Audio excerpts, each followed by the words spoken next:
When physical connection fades in a relationship, the emotional fallout is, well, it's incredibly difficult to articulate. It becomes this silent struggle that just builds walls between partners. So, let's dive into this explainer.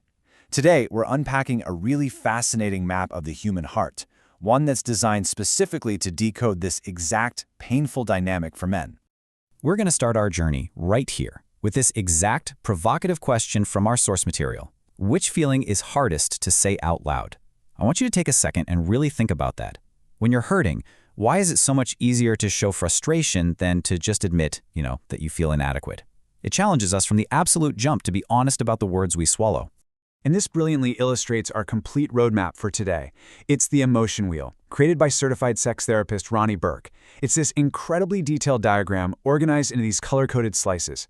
Things like anger, shame, confusion, and withdrawal. By structuring these emotions this way, Burke provides us with a literal map to trace all those chaotic, messy surface reactions right down to their vulnerable roots. I really want to highlight this specific affirmation from the wheel. It reminds us that moving from an outward reaction to an inner understanding is a profound strength. Often men are conditioned to believe that acknowledging emotion is a weakness, but this flips the script entirely. It tells us that feeling is just the baseline. The true power, the actual strength, comes from having the clarity to understand exactly what those feelings are and where they're coming from. Okay, Section 1, surface-level reactions, focusing on the outer ring. The wheel gives us this brilliant little methodology, literally instructing us on how to journey inward. Step 1, start from what you visibly show the world. Step 2, move inward to what you're actually feeling beneath that display. And finally, ask the most critical question. It's like a guided exercise in peeling back our own armor. Take a look at how the anger slice projects outward into these highly visible, totally overwhelming secondary emotions that tend to completely dominate relationship conflicts. We don't just see anger, right? We see its daily disguises. Frustrated, irritated, resentful, bitter. These are the sharp edges that partners usually bump into. When intimacy is lacking, a guy might snap over a minor household chore, appearing irritated or bitter. But that outward snap, that's just the outermost boundary of a much deeper emotional slice. Similarly, we see other intense surface reactions here, where partners feel entirely lost or deeply stung. Words like self-doubt and don't understand show a mind that's just spinning, desperately trying to make sense of a sexless dynamic.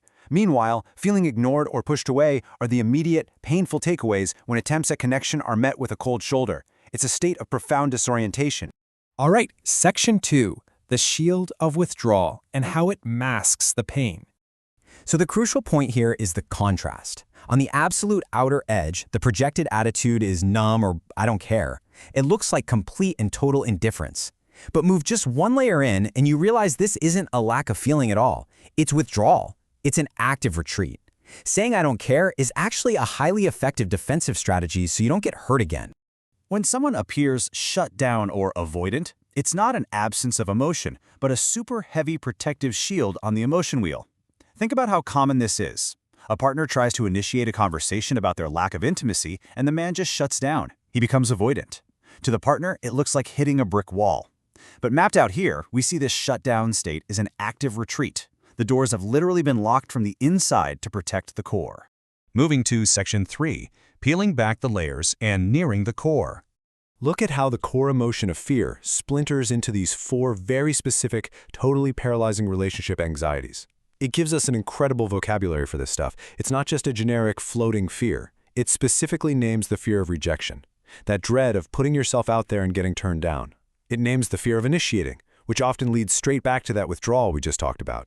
And there's the fear of loss, being terrified the relationship is going to end, and the fear of pressure, all that anxiety surrounding performance and expectation. This structure gives us exact words for some really heavy burdens. Now, what's really interesting here is how shame gets deconstructed into these heavy, silent burdens. Look at the language used. Not good enough, broken, embarrassed, sexual failure. I mean, wow. These aren't just passing feelings. They are devastating core beliefs that a man might internalize when physical intimacy just vanishes. By mapping these thoughts directly to the inner slice of shame, the wheel forces us to recognize how deeply a lack of physical connection can strike right at a person's fundamental sense of self-worth. Down to Section 4, facing core vulnerabilities, the absolute heart of the wheel.